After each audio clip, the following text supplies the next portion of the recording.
বাংলাদেশ থেকে এলে সেটা ইন্টারন্যাশনাল নদী হয় না। নদীর মালিক হচ্ছে যতক্ষণ না পর্যন্ত সেটা ন্যাশনাল ওয়াটারওয়েজের মধ্যে পড়ছে ততক্ষণ পর্যন্ত সেটা রাজ্য সরকারের সম্পত্তি। এই নদীর উপর একটা বালি ফেলতে গেলেও কেন্দ্র সরকারকে রাজ্য সরকারের পারমিশন দরকার।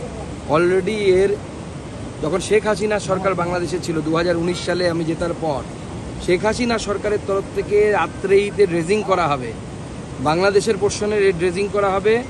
ভারতের ভেতরে বাংলাদেশ সরকার চাইছিল ড্রেজিং করা হোক।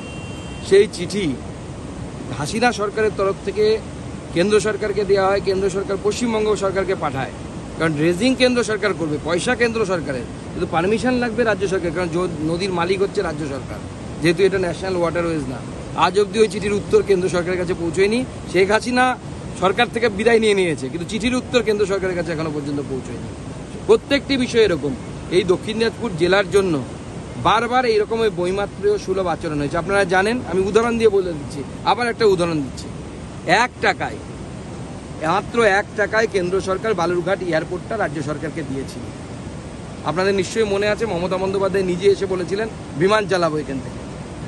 মন্ত্রী বিপ্লব মিত্র বলেছিলেন 6 মাসের মধ্যে বিমান চলবে, পারেনি, পড়ে আছে বিমানবন্দর। এখন বিমান কোথায় ওড়ার কথা, রিক্সাও চলবে না, টোটোও চলবে না। কেন্দ্র সরকারকে ফিরিয়ে দিক, আমরা বারবার বলছি। আমি কেন্দ্রের অ্যাভিয়েশন মিনিস্টারের সাথেও কথা বলেছি, তারা চিঠি লিখবে, ফিরিয়ে দিক, আমি চালানোর ব্যবস্থা করছি। 1 বছরের মধ্যে পরপর